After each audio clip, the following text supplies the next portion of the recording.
Ladies and gentlemen, welcome back to the Phlegra campaign. We're moving pretty quickly with this one, honestly just because I enjoy Phlegra, because I think they have an interesting playstyle, and I'm liking what I see so far.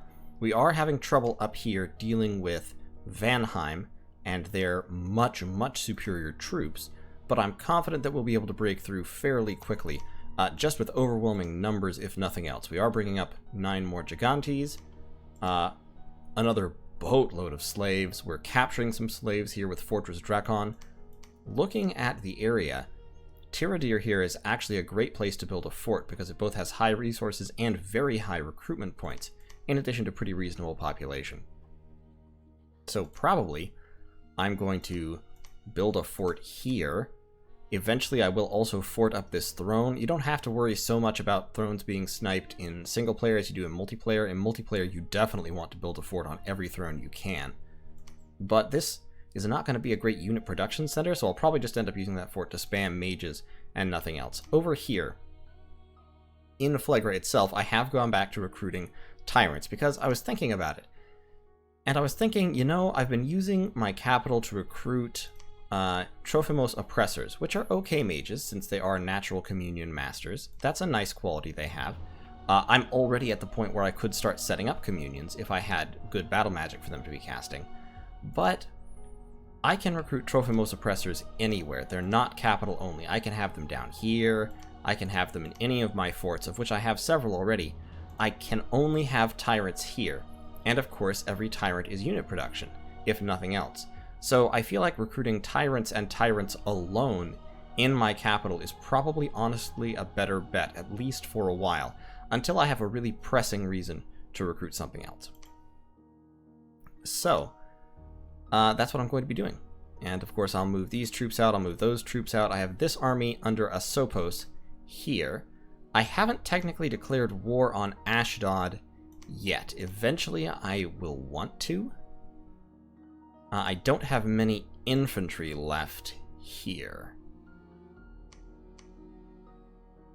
So this little force, we're going to want to move Asopos down to reinforce it. We're claiming that throne. Right now Zakynthos can just patrol to kind of help keep unrest down. Seleucos is searching for magic sites. We've got actually quite a few units here that I want to divert a commander to pick up. So Epitos may just kind of schlep down there, grab those guys. I'm recruiting 2 more Trophimos commanders up here in Dubros, and then we'll go back to pumping out shackled mages like we are doing in these 2 fortresses. Topagog, likewise, is going to move south, I think. Celeria, a little bit worrisome, but I can only really be fighting 1 war at a time, at least for right now. Nashin, I'm definitely going to want to be... I'm still recruiting cataphracts in Nashin, which are going to be kind of the solid core of whatever army forms up here. And for now, I'm just pumping out research mages from both of these locations. And we'll go from there. We're going to try to drive back Vanheim, take their capital, and break them as a power nice and early, so that we can secure this area of the map. In terms of our opponents, removing Nidhogger will, I think, give us a significant leg up. We will have to deal with Child Feaster fairly quickly. Caryata, we may just be able to kind of hold off for a while. I mean, Celeria has a lot of death. They have a lot of these reanimator priests. They have their...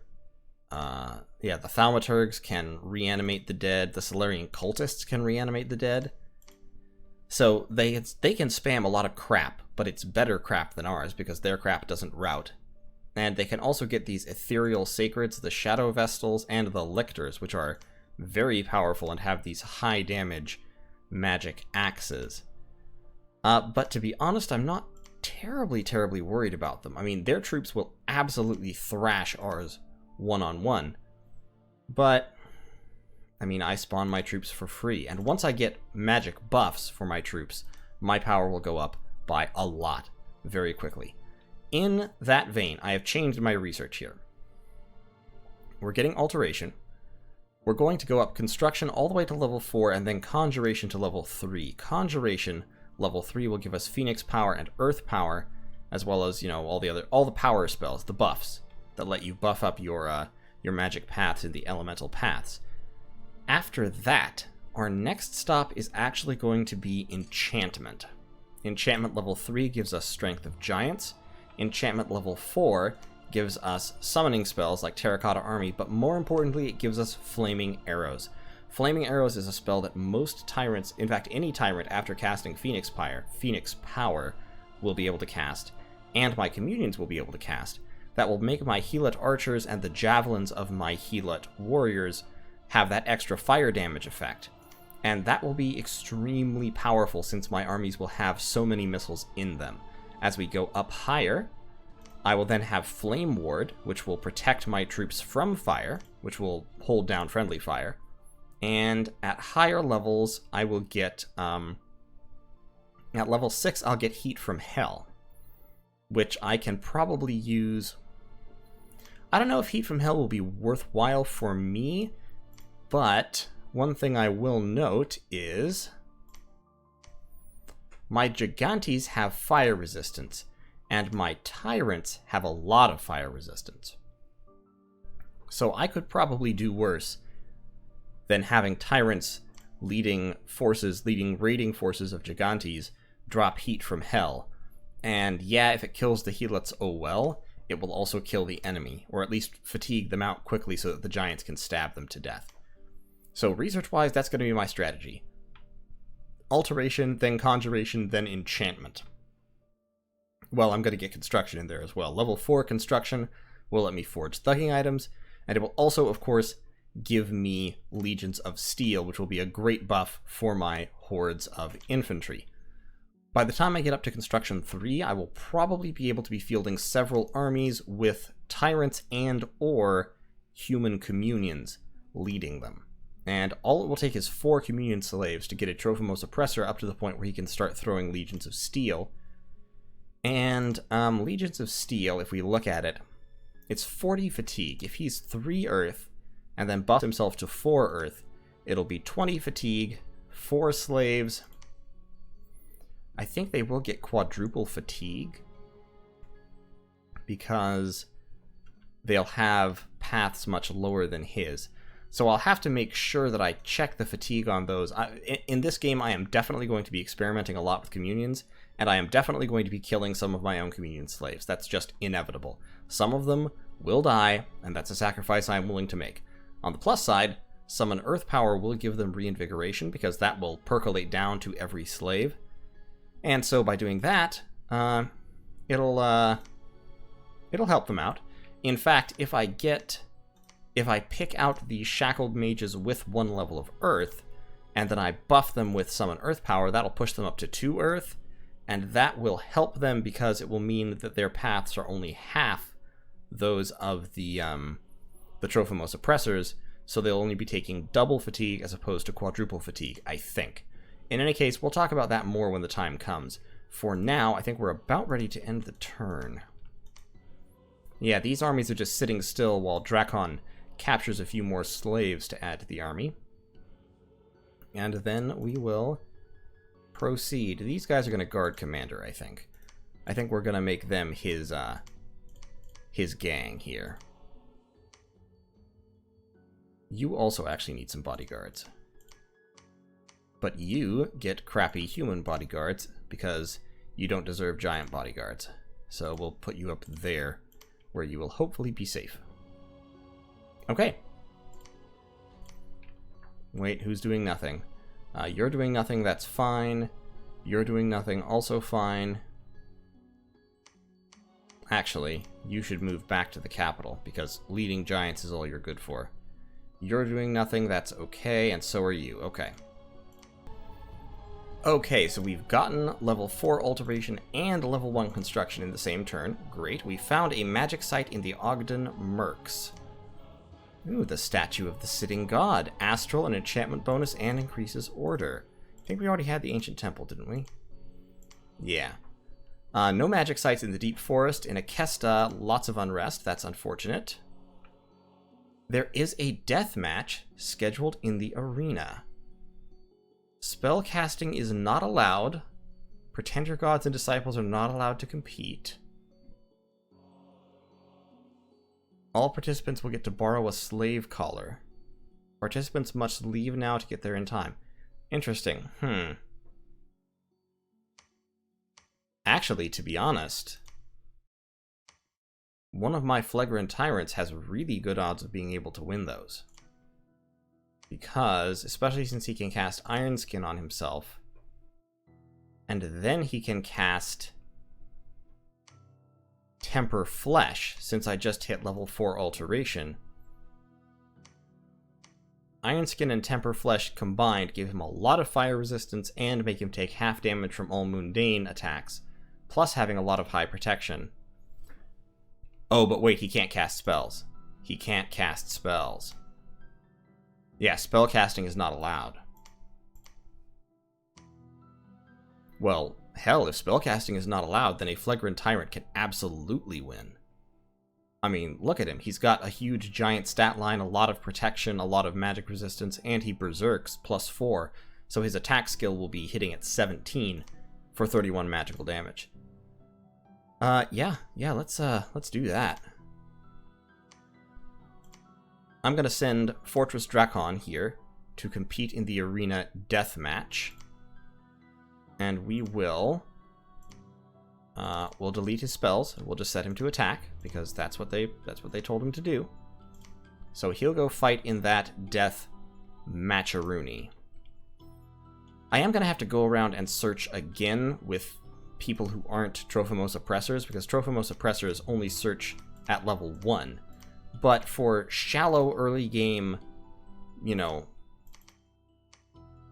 easy site searching for the early game, they work fine.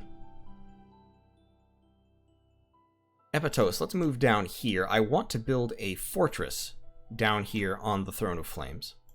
Definitely, because it is giving me a lot of fire gems, which I want. I've got reasonable fire and earth income for this early in the game. Death and astral, okay, I would like more death, but finding more death means I have to get one of my fortresses to go search, and specifically I would want a 2-death random, and I haven't gotten one of those yet. If this guy comes out 2-death random, I may send him off to site search instead of doing anything really cool. I mean, that would be fine. Let's move him up there. We are going to start to recruit... Actually, instead of shackled mages, I'm probably going to start to recruit Trophimos sages. They're still pretty efficient researchers, and they start with 2 linked paths, which also means they can usually cast the remote site searching spells. Down here, I may begin to recruit Helot soldiers, because they have protection 13, defense 11. They have more protection. They cost more resources. They don't have javelins, however, so there's that. They're more defensive troops, and they might last a little longer. And since I have the resources spare here, it may be worth, yeah, recruiting Helot soldiers to add to mix in with the pile of Helot warriors that I've already got building up. We've already got archers backing up. Nisseros is moving. Thymoetis is going to patrol. And Menestheus, of course, has his army. Actually, what am I doing? Give Menestheus this army. 97, ooh. Well, I want the archers first. Let's take the archers, and then all the ones that are left there. 85. That's fine. So, Menestheus, keep moving. These guys, yep, you keep moving. Up here, we've got all our troops. Fortress Drakon is going to go compete in the arena, and I will be very surprised if he loses to anything that isn't a pretender. And since pretenders aren't allowed, I think he's going to come through just fine. I've got 314 gold left.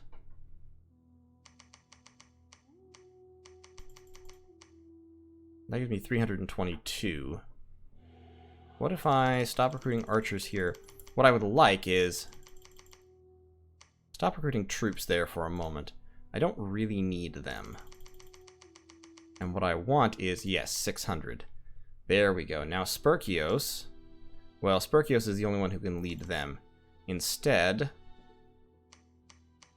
let's move all these guys there. Okay, great. So, a Sopos. I want building a fortress. Great. Build that giant palisades. We'll get a fortress going here. Eventually we'll get a lab as well. And everything will be good. Now, Phlegra needs to keep on searching for sites. Because he can search level 2 air, earth, and astral. So I want to search Nation as well. And then we want to go down into this forest. Forests often have sites. So searching forests very thoroughly is definitely a good idea. This army, now, I could attack with it. Right now I've got about 100 units, 2 of whom are giants.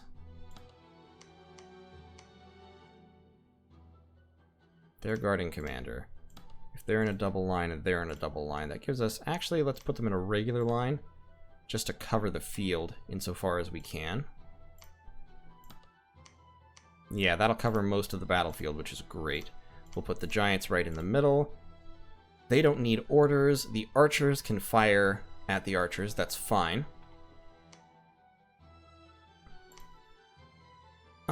Tell you what. Let's get Tepegog down here with his extra troops. Oh, he can only have 40. That's right. We've probably got enough infantry. Let's take as many archers as we can and then just fill in with infantry. We'll leave 10 infantry behind. Up here, we've got another 20 units.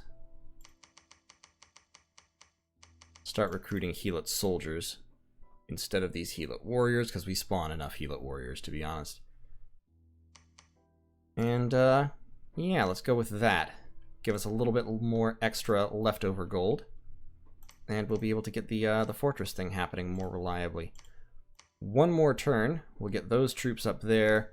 We've got, I mean, we've got a whole bunch more. We've got another 100 Helots coming up in 2 turns.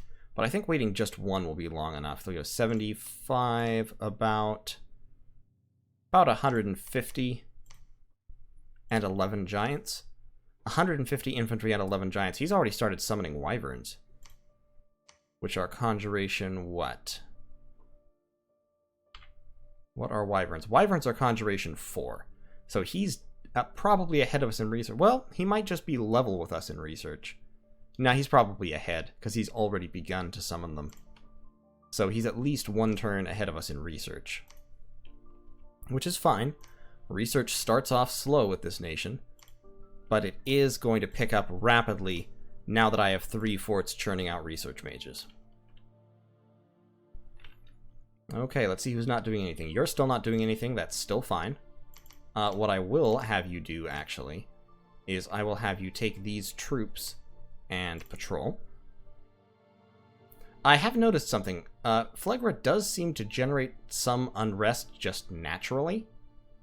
I'm not quite sure what the... But, like, down here you can see I have unrest despite not actually doing anything in some of these provinces. I guess these provinces don't, but these provinces don't really have my dominion.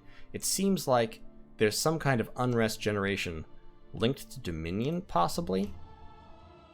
I need to start patrolling up in here again, because the unrest is starting to affect me. So while Cleonai is standing around, we'll have him patrol. And here, Thymoites, or Thymoites, is also going to patrol with those 12, while Menestheus moves out. Okay. Okay, battle in the arena. So a worldwide event has occurred. Research and construction is completed. Battle in the arena. First off, in the arena we have Fortress Drakon, who is feeble-minded because he's wearing a temporary slave collar, versus Apuleius the Prophet. They did send their prophet, that's fair. So he has holy spells, but if he tries to cast spells, yeah, he's just going to die. He's not going to be able to cast spells, so he's just going to be stabbed by a giant. Oh, he hit me with the withering weapon. And he hit me too, because I was berserking, I guess.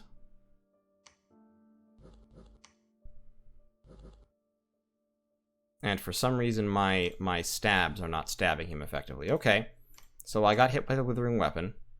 Now I'm going to wither a whole bunch.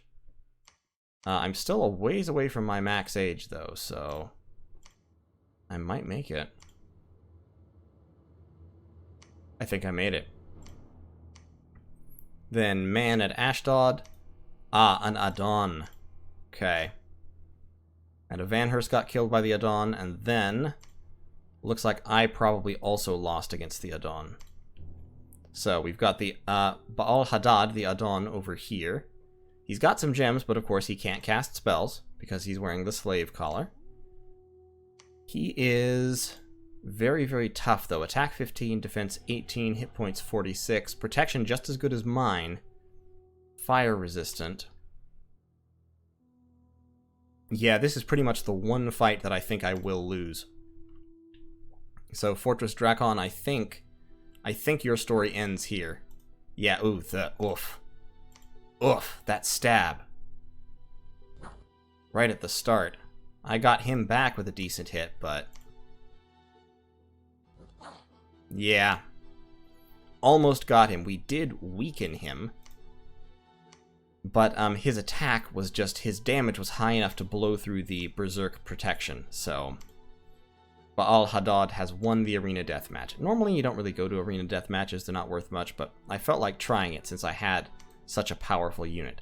Unfortunately, that does mean the Tyrant is dead, along with the Tyrant. So what do we got then? Let's move Menesthius up to make sure we have enough troops for this. Well, we already have, I mean, so those are archers, these are archers. These are also archers. Those guys are guarding the commander. Definitely gonna have these guys guard the commander. Y'all are staying behind, so you can kind of be up there. You're shooting at archers. Who will you shoot at? Fire at cavalry. Try and strip off the their defenses there. We've got our infantry all lined up at the front. I'm going to kind of stagger the lines a little bit. So we'll be like that. Yeah. So right now we've got about 100 infantry, 40 archers, and 11 giants. I am going to wait. I'm going to wait one more turn for Menesthius to show up with his 100 troops, and then we'll go in. Another 4 fire tyrant, and by request we are going to name him Fortress Salzar, after one of the viewers. Fortress Salzar, we'll have him cast Iron Skin and Temper Flesh, and then let's advance and cast spells. And we will give him a pack of troops. And rather than researching, he should move up there. Yeah, just cross the rivers, jump up here to reinforce this army. Am I recruiting units down here? I'm still recruiting units there. I'm not recruiting anything there, which is fine. Down here, we've got 5 Ahiman Anakites. And there's Baal Hadad, who just won the arena fight. Great Mountains, Yellow Mountains, Kepes, Steppe of Wild Horses. I don't actually... There... Oh, that's Ashdod. Okay. So I am very close to Ashdod now, which means they're not going to like me much. Phlegra should search for magic sites. You should search for magic sites. We've got our first sage, and he is a 2 water sage, which is cool. Hopefully we'll be able to find some water sites. That Starlit Pond looks like a water site, but isn't actually a water site. Shark Tribe, Ictiids. Let's recruit a merman captain here, and then a whole bunch of mermen. They're not worth much, but they are technically infantry, and I can take them underwater, so I'll recruit a big pack of them, take them down, try to take the Sea of Rond, and the faraway sea, since there's no reason I should leave these sites uncaptured. That's a significant army, but it's not one I'm terribly worried about because my fort here is very, very hard to breach. And I am getting a reasonable amount of heavy cavalry and archers inside it. Down here, we do have 34 units in the garrison. Still recruiting our slave mages. And with this pile of troops, those can't be in a line. Let's give them to Zakynthos so that they can be in a line. Those ones should go with Deporos. Archers. The elephant.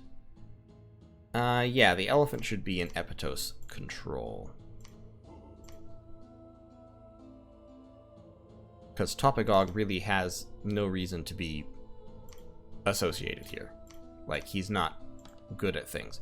We're going to set those archers in skirmish formation.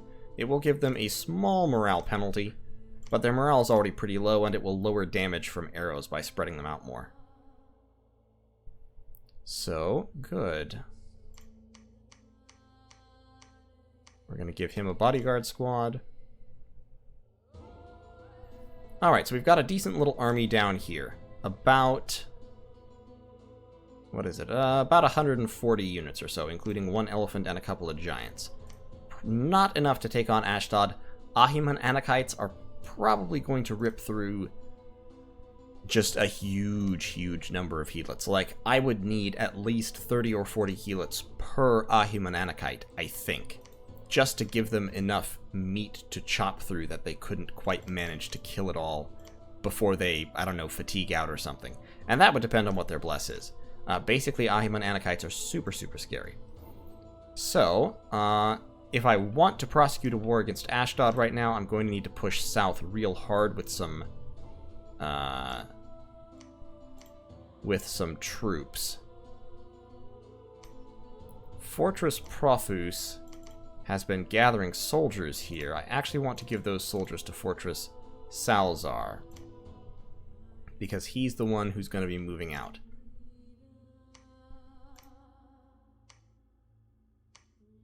Oh, he can only cross. He can only get there in one turn if he doesn't have troops with him. Okay, that's actually fine. Leave the troops, then. Just leave the troops, Salzar. Just get there next turn, and then we'll take this big army up here and try and...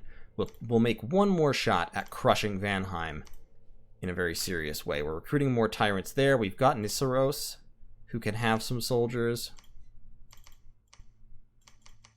Nope, I didn't want all of them. The fact that Dominions interprets 2 fast clicks as a double click means that, like that, 2 clicks will select an entire squad, which sometimes isn't what you're trying to do.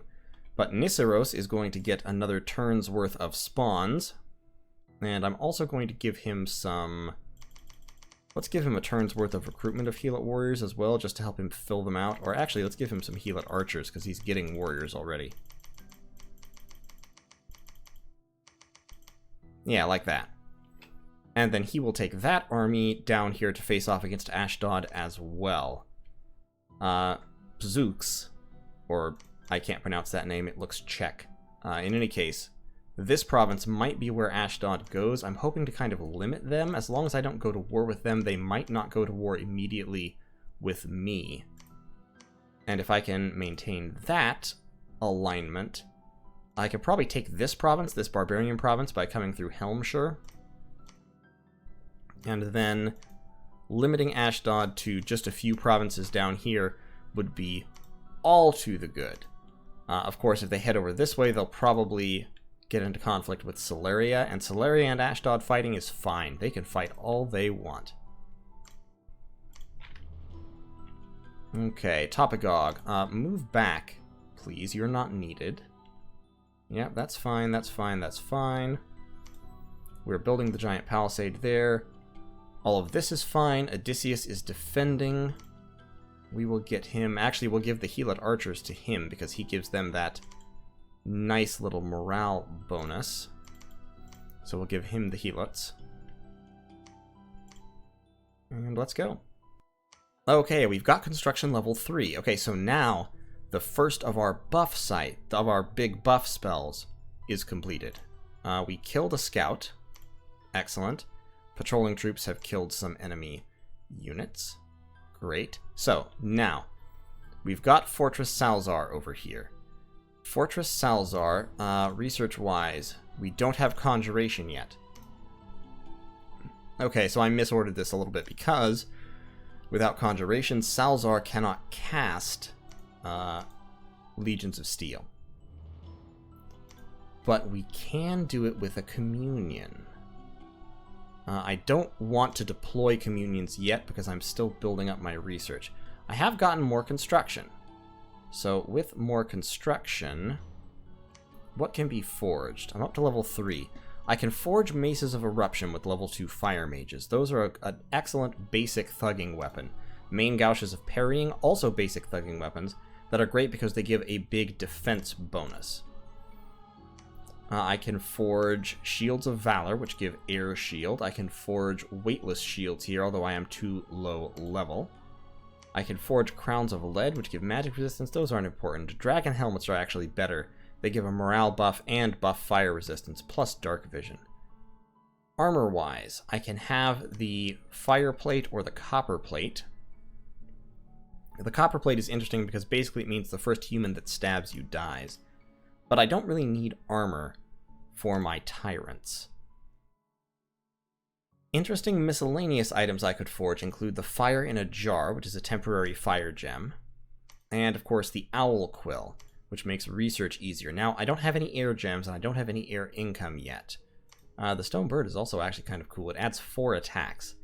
They're not very tough attacks. They only do a little bit of damage. But they add up, they stack up the harassed penalty, so they lower the defense of the person you're attacking pretty significantly. Burning Pearls are also nice, actually, because they give attack skill plus 4. And Tyrants don't have great attack skill. So that might be worthwhile, because attack skill plus 4 pushes him up to 16, 17 with his Golden Spear. It's probably more worthwhile just to use Maces of Eruption, though. So I'll tell you what. I'm going to forge a Mace of Eruption. I'm going to have another Tyrant next turn. I'll forge a Mace of Eruption, and I will forge a Shield of Valor, which will give a parry and air shield to protect him from missiles. Or actually, I'll forge a Main Gouche of Parrying, because that will give him defense plus 6 and another attack. Yeah, what other options? I could actually forge Godslayer Spear, which would give him the Bane of Heresy effect on Sacreds. If I had a recruitable unit with these things, they would be fantastic. If I can only give them to commanders, then they're not terribly fantastic, just because, like, this fatigue damage thing where it does 15 fatigue damage on a square, that only really matters if it can add up. So you need a few people using the Bane of Heresy. And if I have to pick one weapon, I would rather have the Mace of Eruption, just because it does damage every time. But let's forge a Mace of Eruption and a Main Gouche of Parrying. That takes Earth Magic level 1, so I actually only need an Earth Random Slave to do that. Yeah, you forge a Main Gouche of Parrying. And over here, let me find a Fire Random. It's nice to have all these randoms because that means that I can forge these low-level items while sacrificing relatively little research. I'll forge a Burning Pearl as well to increase his attack skill. So yeah, that's 15 gems worth. That's not bad for equipping a thug. And then over here in the army setup, let's make you double line. Make you double line. You're already in double line. Okay, great. So we've got a solid line in the front. We've got a line in the back that's even longer that will overlap. We've got archers back here. Fire at enemy Cavalry or flyers? They're likely to have Valkyries, so fire at flyers. Actually, I'll tell you what. Let's have these guys in a line formation in the rear. So they will suck up rear attacks. And we have those guys and these guys, make them a solid line, so they'll be the frontal assault. Then these troops all under Fortress Salzar. 5 of them will guard the commander, and 6 of them will attack. Actually, no, I don't need to guard commander. Not when it's a tyrant. So those 2 will just flank. They will anchor the flanks. If any vans charge, they'll hit the Gigantes and run into trouble. And Fortress Salzar. Specific spells that you can cast. Yeah, you can't cast Legions of Steel because you're only 2 Earth.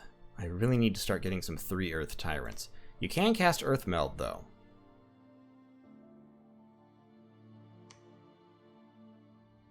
I'm just not sure whether Earth Meld will be more useful than fighting. Let's just leave you on advance and spells, and we'll see what you can accomplish. So you'll be up there at the front as well. And you, Celius, you can be kind of down there-ish. And Peleos, you're up there. Who's that? That's Menestheus. Menestheus, be up there. Take some guards. Okay. Roll out, troops. 60 enemy units, mainly archers. I think he might have just hired some, I feel like he may have just hired some mercenaries.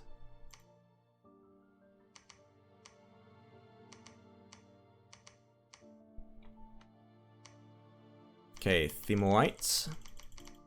Let's cut those guys out, start getting some archers instead. Just a whole bunch of archers. You can only take 21 more units. Still recruiting mages there. Yeah, the problem I'm running into with Phlegra is your research is cut because you really do need to keep recruiting Trophimos commanders because they have that Taskmaster +2, and that is important. Now, one way I could combat this is I could recruit Cyclops Shepherd Shamans, which have 1 nature, and there's a nature weapon you can forge called like the Rat Tail or the Whip of Command or something that gives you Taskmaster. So that could be a solid construction option. This army needs to move around and do something because right now it is really going to waste. That army is scary. That army's not scary, neither is this one, but he does have a couple of Adons. And I need to defend this province until I can get the fortress built. Because right now it's defenseless. 2 months left. I'll tell you what. Let's leave Zakynthos and Epitos. Let's take Deparos and Sperchios. And let's have them move up this way. And they can try and take, like, this province or something. Be a little bit of a race, but hopefully they can get there in time. Cavalry contingent continues to grow. Infantry continues to grow. Okay. 6 doing nothing. Nope, that was the wrong button. Nisseros. Oh yeah, you were collecting troops, weren't you? Collect those troops, collect those troops. 67 out of 80, great. I feel like this army can take on Vanheim, but I've been wrong about that before, so Nisseros, just keep moving in that direction. And Themoites, wait 1 more turn before you join him. Okay, so Celeria has claimed a throne. There was a battle in White Harbor, which it looks like we won. So we're attacking Vanheim with our massive Helot army. And we are fighting again. So they do have some flyers. They've got just a couple of vans. They've got a pretty significant Valkyrie contingent and some ogres and some wyverns, as well as a big pack of, yeah, these are mercenaries. These are Arnaud's archers, so they got a big pack of independent archers as well. So let's see how this goes. I don't see myself losing with this many helots. We're firing, they're firing. We've stripped the glamour off one of the vans. Our missiles are doing pretty well against the unarmored giants. Our gigantes are getting out in front. Our tyrant is back here throwing spells instead of going into melee, which is okay. The only problem is his spells are crap at the moment. Our infantry has successfully tied up the flyers in an infantry fight instead of letting them get into our archers, which is fine. They are retreating. Salzar just cast Frighten, which is actually a great spell for a situation like this. The javelins have killed off the enemy flyers. All that's left now is the archers, and we are going to overrun those mercenary archers without too much trouble. Okay, so let's look at the casualties. We lost 12 Heelot warriors, and we wiped out all of their units plus their province defense. Now, as I've said before, in a multiplayer game, this would be much harder. Those vans, in particular, would probably have a pretty stout blessing on them, and that would make it tough. The saving grace is that I have so many Heelot warriors with so many javelins that they're liable to land damage on the vans, and especially the Valkyries, which are fairly fragile, pretty much no matter what anyone does. When that many javelins are thrown at close range, they're going to do some damage. So, and as you can see, as I get larger and larger armies, my casualties get lower and lower. So, good. We did have a famine, and troops in White Harbor are starting to starve for lack of supplies. That is the downside of having big armies like this. They use 343 supplies, and even though this is a big province, it only provides 298. Now they've got Nidhogger the Linormer there. And I'm not sure I can take him yet. So we got a 3 Earth Tyrant. Yes, excellent. Let's give him all those. Okay, so now he has 2 attacks at attack 17, and one of them has an AoE Flame Eruption. So he actually is just really good at things in general. What I want to do at this point is I want to recruit a Nature 1 mage. Like a Lion Tribe Witch Doctor, maybe. 70 gold. Phlegra Tyrant, Fortress of the Gigantes, Elder Cyclops. So I should be able to recruit these Cyclops Shepherd Shamans somewhere else, right? Shouldn't I? Yes, I can recruit them here, along with Jade Sorceresses. I'm going to recruit a Cyclops Shepherd Shaman, because with Nature 1, despite the fact that he's not an efficient researcher, what I can do is I can use a couple of these guys to forge Nature 1 items. I am in particular thinking of Boots of the Messenger and Ranger's Boots, which are nature items that give you extra map move and reinvigoration, which will be great for thugging. Melas, however, is not going to be thugging immediately. He's going to be army support at first, because he has 3 Earth, and that means he can naturally cast Legions of Steel. So we're going to move our troops down here. We actually have almost no infantry. Very, very little infantry. This army is mainly archers, but mainly archers are pretty good for taking out barbarians. And this army is almost entirely infantry with only a few archers. So, Thermoites? It's probably Thermoites. Thermoites come down that way.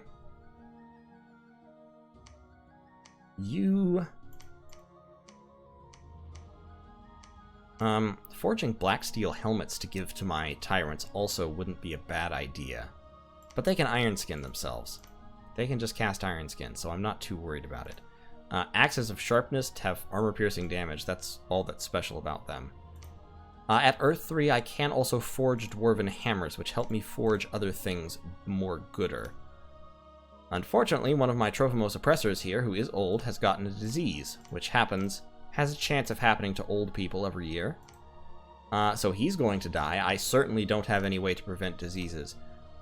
That militates in favor of not recruiting many Trophimos oppressors early on, and that is something that I had not necessarily considered.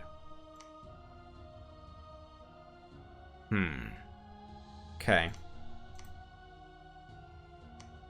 Now, for forging purposes, Phlegra Tyrants are actually just as efficient as Elder Cyclops, but Elder Cyclops hanging around without doing anything except forging makes just as much sense because they have that resource bonus. Let's get another Tyrant, and then after that I'll recruit an Elder Cyclops for forging reasons. As I get up into things I want to forge more, that forge bonus will become more and more important. Right now, the number of items I'm forging is fairly small, so I'm not too worried about it. I am, however, going to keep forging another main gouge of parrying. Phlegias, fortunately, did not age. Or, well, he aged, but he didn't take any penalties from it. So move down there. You can forge... The Scepter of Authority is kind of neat. Fire in a Jar. Fire in a Jar makes one Fire Mages actually useful because they can use it and the gem it gives to cast Phoenix Power, which buffs them up to Fire 2, and then they can cast Fireballs. So if you need a crappy evocation battery, Fire in a Jar isn't bad, or a Fire 2 mage can use it to buff themselves up to cast Falling Fires. Having some fires in a jar around is a good idea. I do have reasonable fire income. I'm going to spend it on a Burning Pearl for right now, though. We're just going to keep doing what we were doing. And forge another Mace of Eruption. So I'll have a set for the next Tyrant that comes out as well. This army... yeah, let's put Vanheim under siege again, because I think all their troops are there. So let's put Vanheim back under siege. We're going to maintain our current tactics. Ironskin, Temper, Flesh, and then we're just going to... His general order is just going to be attack. Because the whole staying back there throwing spells thing, not working any too well. I may actually also cast Skeletal Body. Gives him more piercing, gives him 50% pierce resist. Temper Flesh already gives him that, so that's fine. So yeah, we're going to put Vanheim under siege. Milas is going to move down here, where his Earth Magic will be useful supporting these Trophimos-led armies. Still recruiting a whole bunch of Heelot archers to back up the Heelot warriors. Let's cut down on the archers a little bit in order to get a few soldiers in there as well. Over here, we've got archers and soldiers. Up here, we've got cataphracts and a couple of archers. Let's cut out those archers. I don't need to spend that money on them. Over here, we've got the Mermen Brigade. Let's keep doing that, please. Just so we can take out these Ictiads and score a little bit more free income. Okay, who is not doing anything? Seleucos isn't doing anything, so move over there to search for sites. Who else isn't doing anything? This army still isn't doing anything because they're waiting for Asopos to finish building the palisade, which he will finish next month. So actually, Seleucos come down here. Yeah, move over there, then come down here to build a fort. Topagog isn't doing anything, and that's fine. Odysseus isn't doing anything, and that's fine. You're not doing anything, and that's fine. Okay. Alright, battle in Vanheim. Let's view that battle. So, on the one side, our horde. On the other side, like 5 points of province defense. Somehow I don't think this went badly for us. Yeah, the missiles obliterated them practically before contact. So, the walls are severely damaged, but more time is required to break them down completely. That is to be expected since we do have 314 siege power in this army. Research-wise, we'll hit construction level 4 next turn, and then we'll go back up to conjuration, which will let us power up our Earth 2 mages easily. Yeah, Icietes is just going to die. There's nothing I can do about it. If I got a Death 2 Tyrant, there's an Earth Death Crosspath item that could be forged called it's like the Necklace of Eyes or something. But I think it's construction 6, so it's not going to happen in time to help.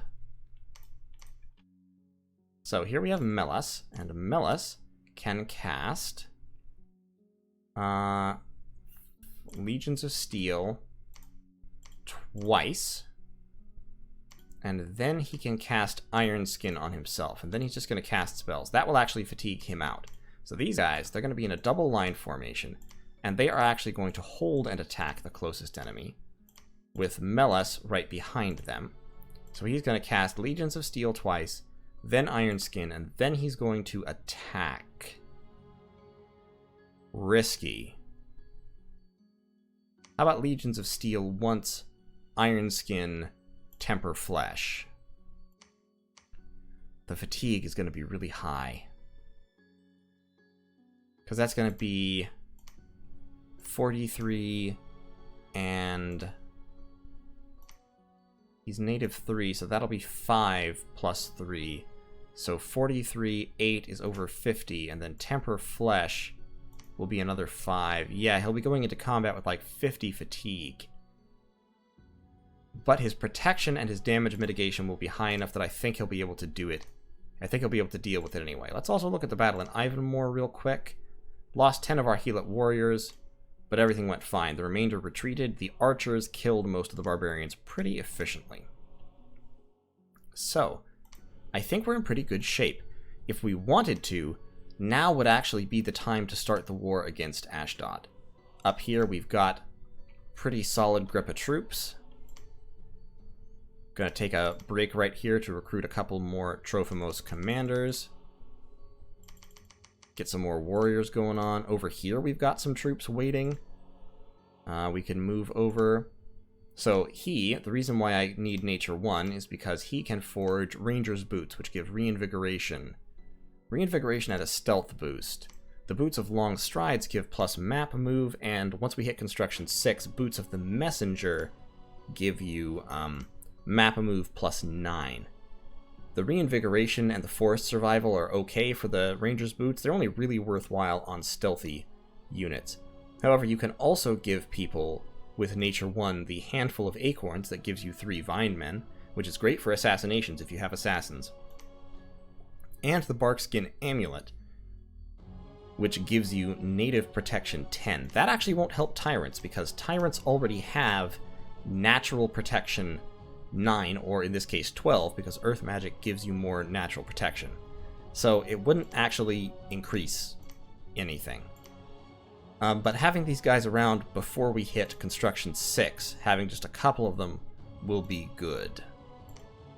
The Gloves of the Gladiator are also pretty interesting, actually. It gives you 4 attacks, and each of them is pretty decent. Now, their length is 0, but 4 attacks, strength plus 3, magic resistance plus 1, and the damage is 3. With attack and defense bonus, those are, it's not bad. At Nature 2, I'll be able to forge shields, including the Eye Shield and the Vine Shield, which will be useful. Horned Helmets, also pretty good. They give you an extra attack and head protection. I'm going to forge one of them. For the next Tyrant to come out, I'll pop a Horned Helmet on him as well, so he'll end up with 3 attacks. And that will make him very, very beefy. That will definitely make him able to take on provinces by his lonesome. We're getting a decent amount of cataphracts stacked up. And one more turn and I'll try to attack underwater as well. Nissaros, go take that province with all of your helots, please.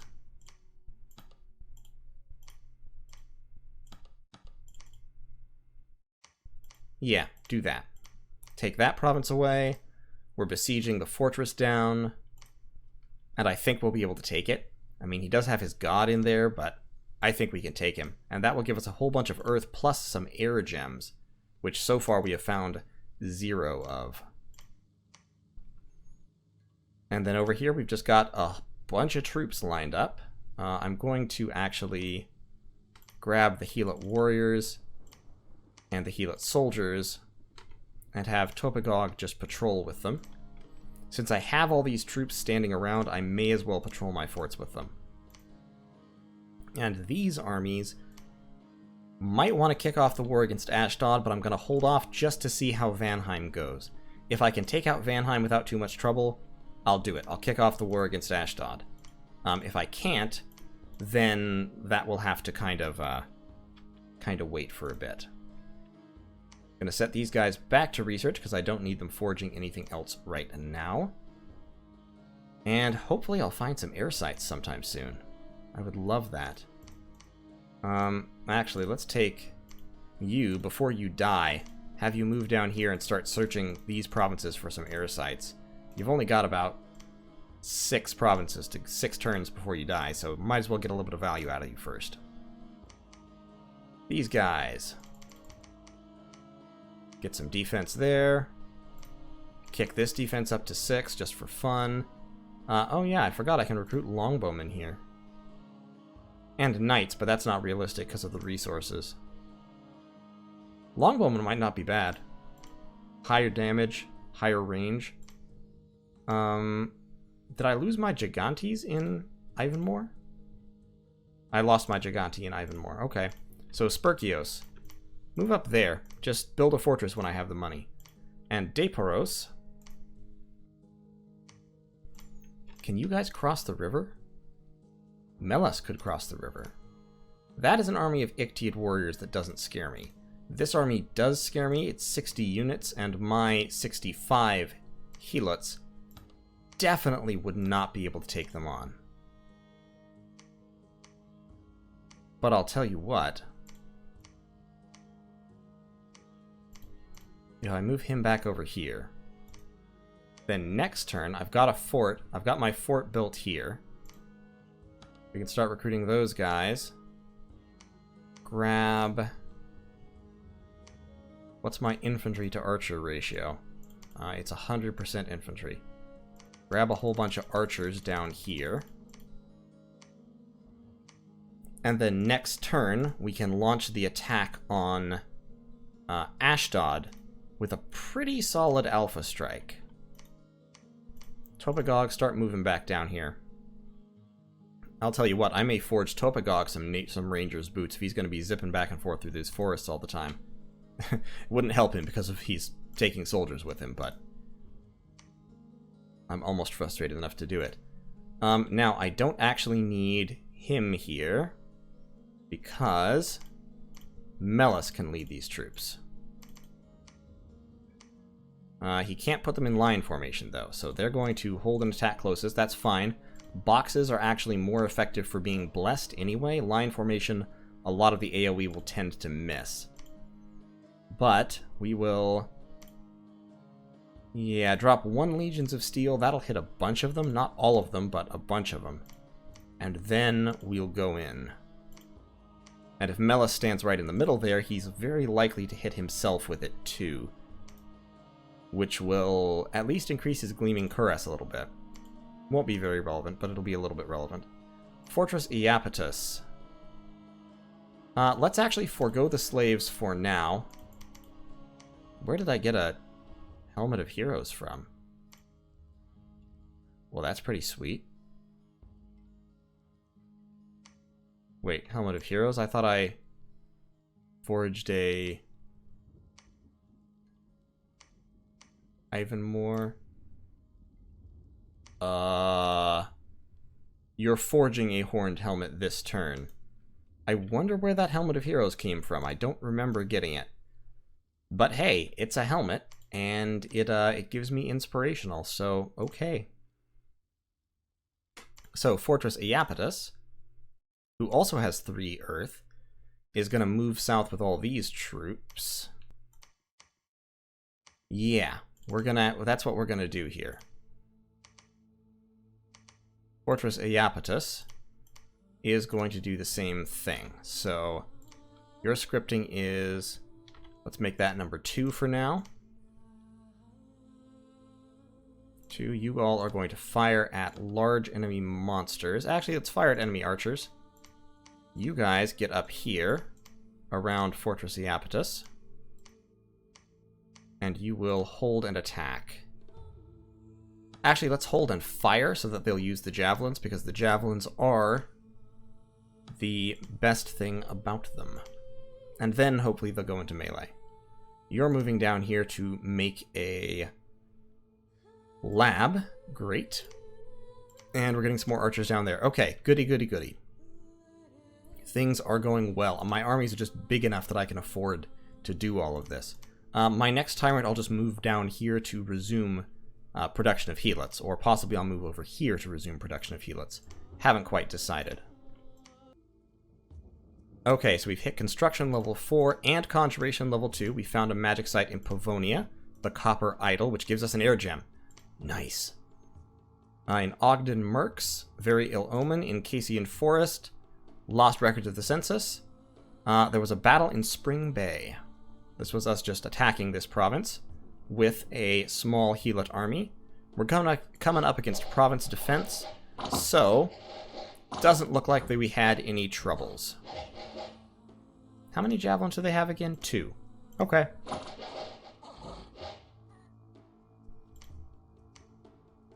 So casualty-wise, I lost an archer and 2 warriors. That's fine. And we have breached the entrance to the fortification in Vanheim. Excellent, excellent, excellent. So you, sir, you need to be named... Actually, Melas here needs to be named since he was the first and I forgot to do it then. Fortress Agislaus.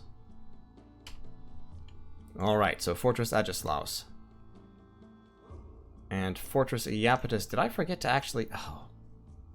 God, I'm dumb sometimes. I forgot to actually move him. I gave him this great big army, and then I forgot to move him. Okay, well. Are those Heelot warriors? They should be down there. So, archers, warriors. Fortress Iapetus, move down. 4 Sheshai Anakites. I can take them. I ain't afraid of no Anakites. Spoiler alert, you should be afraid of Anakites. Fear them. We're going to keep recruiting Trophimos Sages here, I think. We've got Shackled Mages coming out over here. You, actually, both of you summon allies for now. I don't need you to be researching. I'm going to recruit 1 more of those guys and then be done with them for now.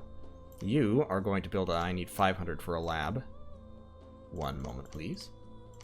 You are going to build a lab. And we also need to upgrade that fortress, because right now it's not doing a whole lot of good for us. So stop recruiting troops up here. We're also going to swap him out for a Cyclops. Up here, we've already stopped recruiting troops. Great. Barbarians, Huskarls, and Herdmen. Skin Shifters, Heavy Infantry, and Ogres. Let's get you up there to take that province. This army has busted open the fort, so we are going to storm the castle. We've hit Conjuration level 2. Still need level 3. What does Conjuration level 2 do for me? Gets me Summon Ogres, which isn't a bad spell. It gets me Summon Fire Ants, which I can't use, but isn't a bad spell. But I really do need level 3 for Summon Earth Power.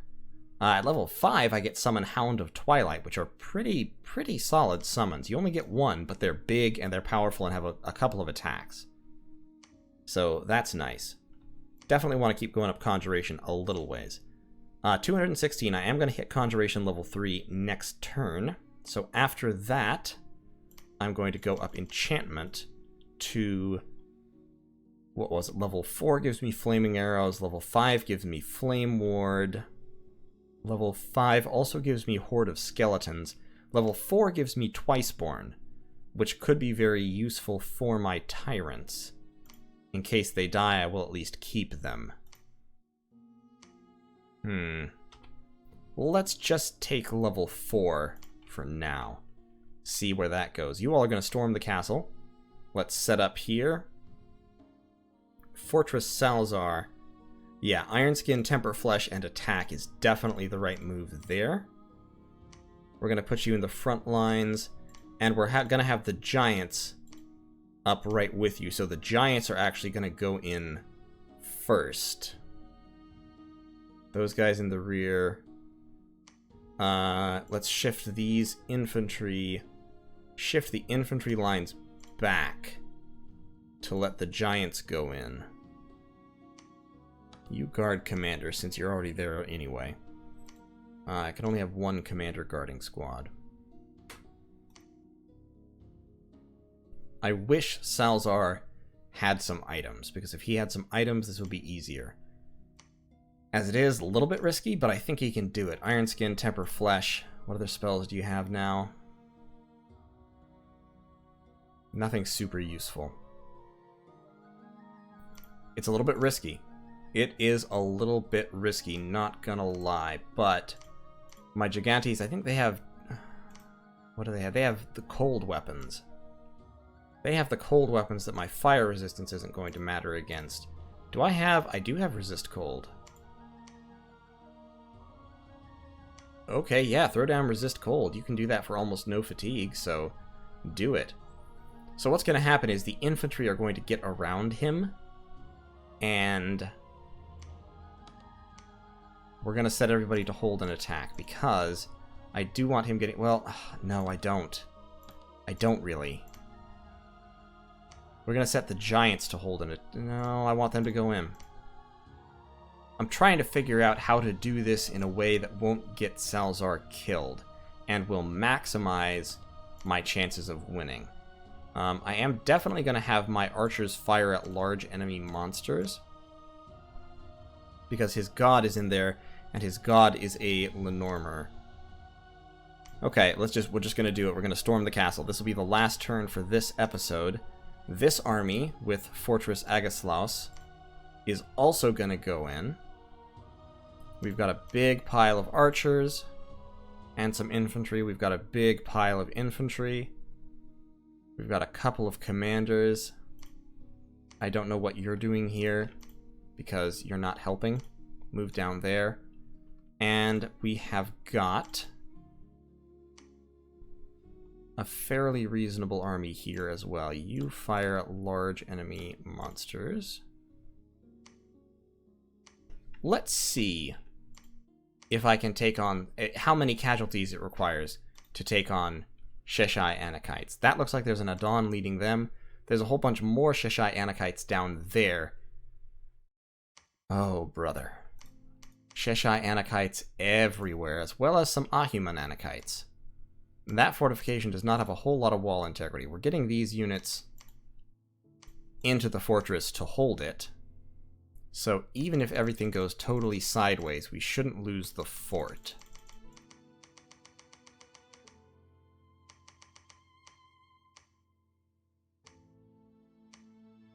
I say even if, as if I think there's a realistic chance of things not going totally sideways, but you know, that's just the kind of optimistic fellow I am. Let's get Phlegius down there. Let's bring our heavy cavalry squadron south, because I feel like I might need it. This army, especially once it's backed up by Iapetus, is I think going to pretty well crush through most opposition. This army, not so much. So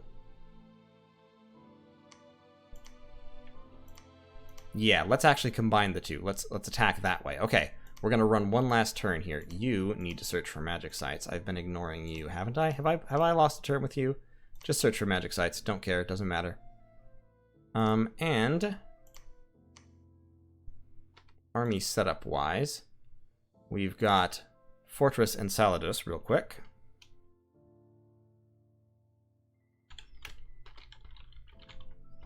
That's something to do with the head.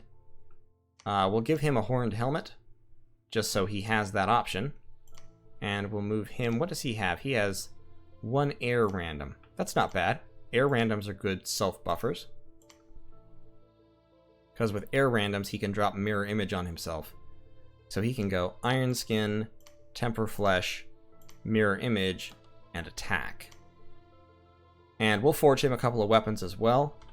For right now, we are going to still use him as production, but I am going to forge him a Mace of Eruption, and I am going to forge him a main Gauche of Parrying.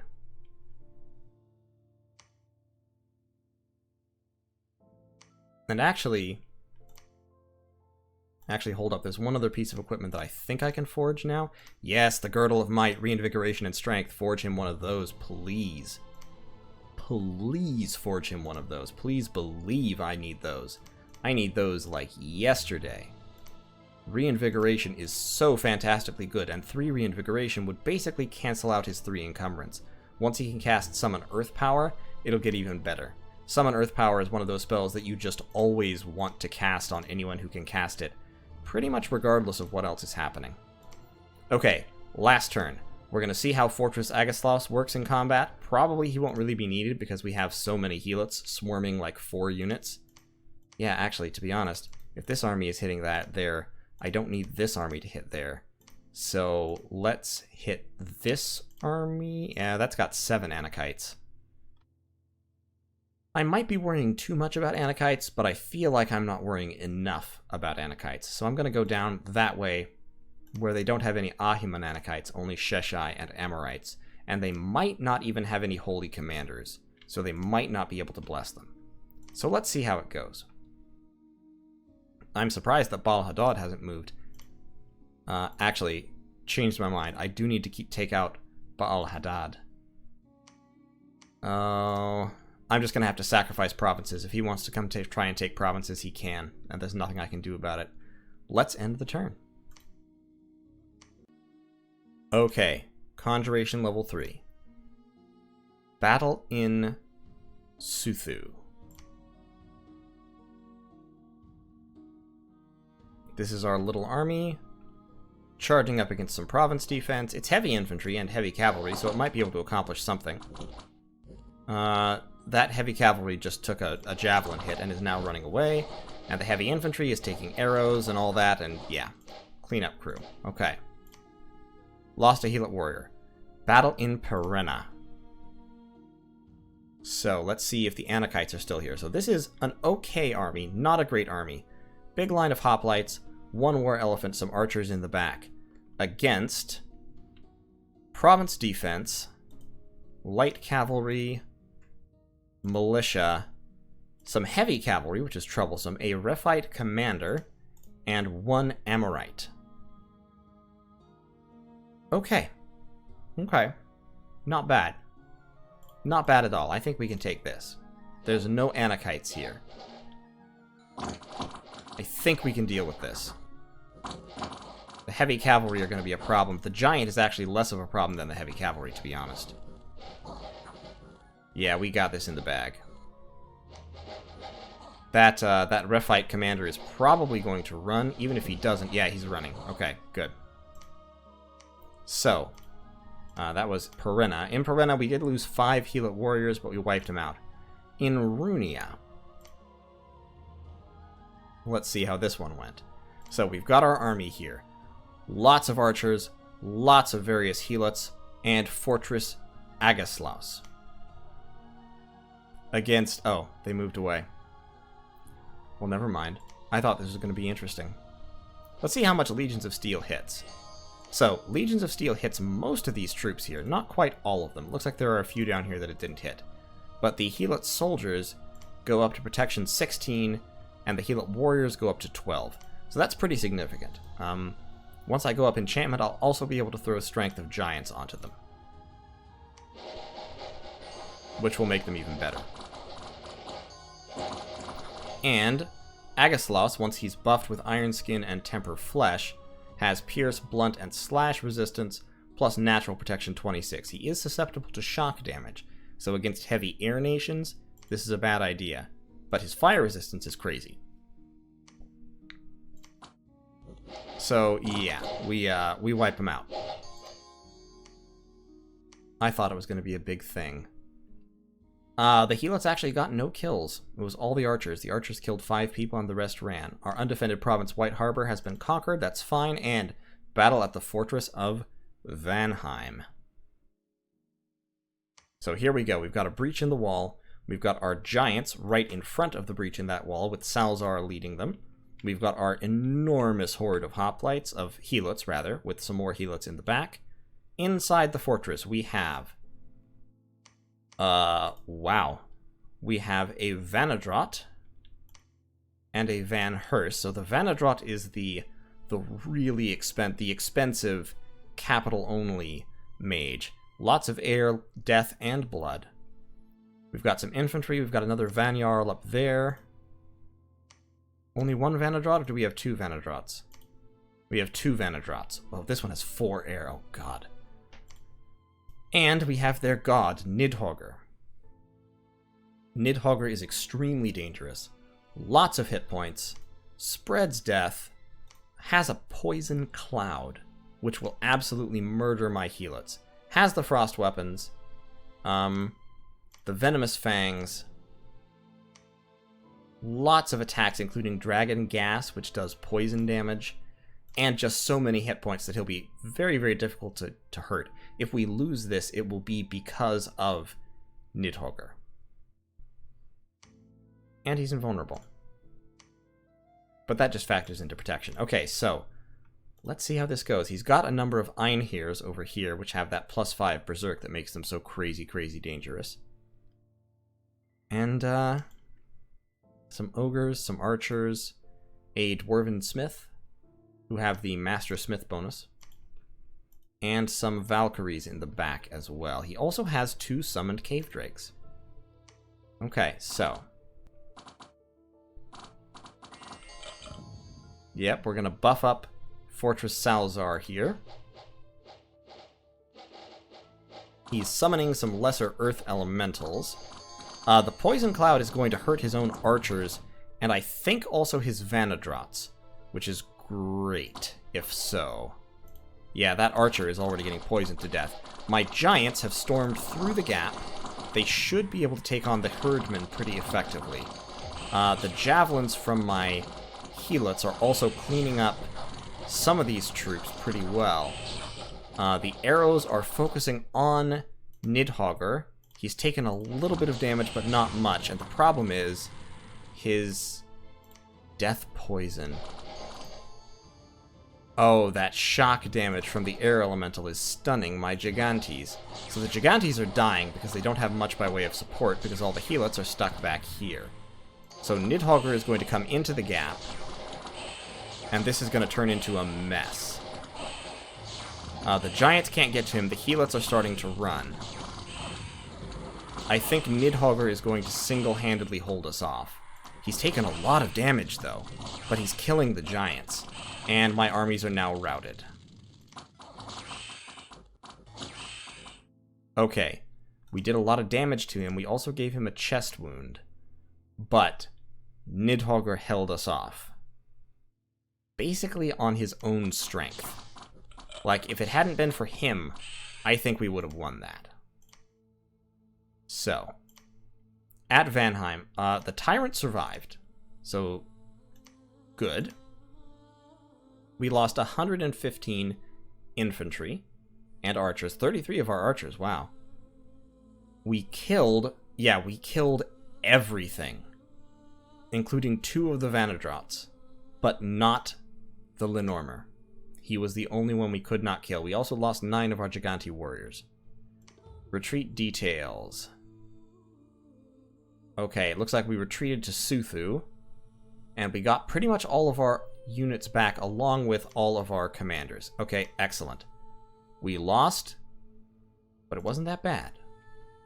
We took casualties, understandably, but honestly, we didn't take crippling casualties. We still have a lot of troops. The only thing we're really missing now is we're missing Gigantes.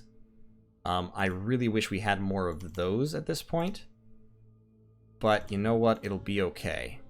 They're guarding commander, they're guarding commander, they're guarding commander.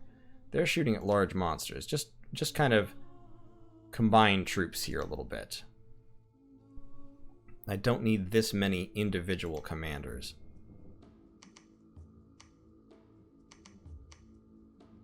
Yeah. Give them to him. Yeah, Nissaros I don't necessarily need. Fortress Salzar is doing fine. Resist Cold was also a pretty good idea. I can now cast Summon Earth Power. Okay, so I could probably do something with that. Curse of Stones would be good too. I'm going to have to work on my... As, of course, I research more spells, I'm definitely going to be upgrading my spell strategy. For now, I think we're going to cut this here. We won both of those fights. It looks like the Anakites may have pulled back. It really looks like he's pulled back into Ashdod itself, where he has wall integrity of crazy. He's got a small but significant force over here. That province has a lot of Long Dead and Sheshai Anakites, mainly Long Deads and Long Dead Rephites. So fair enough, fair play to you. Over here we've got our cavalry coming down to try and help. 15 cataphracts will be a solid help. They're They're good units. They've got good protection, good defense skill. They've got that lance charge that has the charge bonus for the first strike.